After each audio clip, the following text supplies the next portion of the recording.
Hello and welcome back to our channel. In today's tutorial, I'll show you how to log in to your Netflix account on your Android device. Let's get started. First, unlock your Android device and navigate to the home screen. Make sure you have a stable internet connection either via Wi-Fi or mobile data. Then what you need to do is go to your preferred web browser and type in www.netflix.com.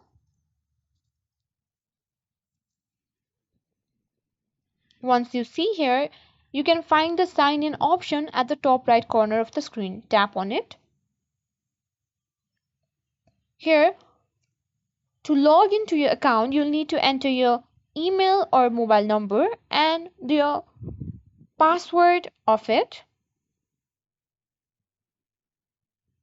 Make sure to double check for any typos.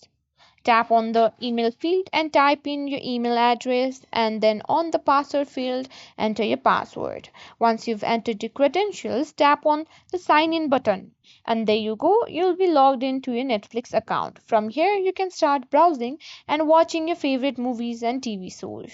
Thanks for watching.